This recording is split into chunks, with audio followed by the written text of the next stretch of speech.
Someone once said that breakfast is so simple, even the British couldn't ruin it. Well, I know British food has a bad reputation, but the full English breakfast is a real treat, although it might take most of the morning just to digest it. You can't really eat a full English every day because it's just too heavy, although some people do. But it's great to have on a Sunday when you've got time to make it or time to eat it. A fry-up is also very popular at the weekend as a hangover cure after a big night out. If you fancy making an English fry-up at home, then here are a few tips so you know what you need so you can make sure you have all the ingredients before you begin. You can choose to add or take away some of the ingredients according to your taste, but you should start with a couple of slices of toast or fried bread. Then fry lots of mushrooms until they go a golden brown colour. If you eat meat, you can fry or grill a sausage and some bacon. I like to heat up plenty of baked beans with loads of pepper. Baked beans in England come in a tomato sauce, which is a bit salty and sweet.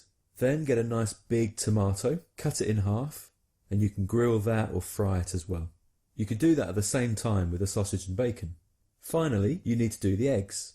You can cook eggs in many different ways, of course. So you could have a fried egg, a boiled egg, a poached egg, but personally I prefer scrambled eggs. This is where you beat the eggs with milk and then heat it on the hob so it becomes thicker. To top it off, I like to put a bit of English mustard on mine, but many people prefer ketchup or brown sauce. If you don't want to make it yourself, then there are plenty of places around the UK that serve traditional full English breakfast, and you can choose what to have in your breakfast. So if there's something you don't like, you can just take it out. So the best place to go for your full English breakfast is the local cafe. In England we tend to call them CAF for short. Obviously the fry-up is not the healthiest way to start the day, so it's more common these days to use less salt and to grill the food, but we still call it a fry-up. Okay, let's look at some of the words and phrases from this lesson. A bad reputation. To have a bad reputation means people think something bad about you.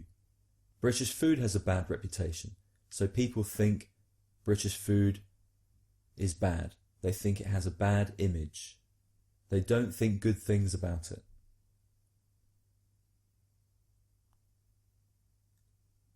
Digest.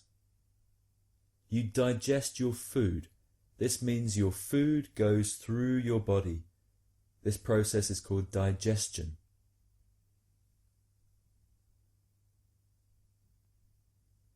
A fry-up.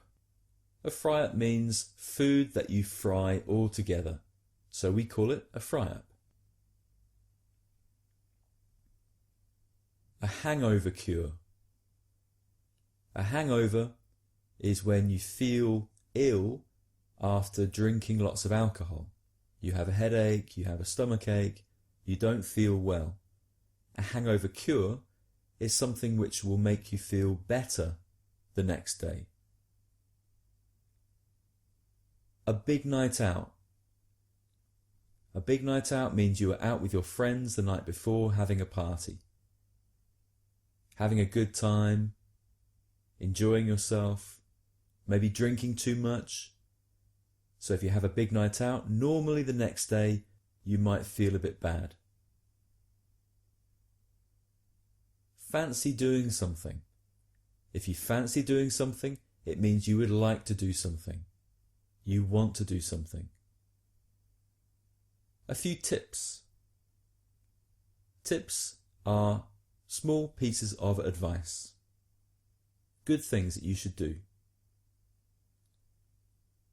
All of the ingredients.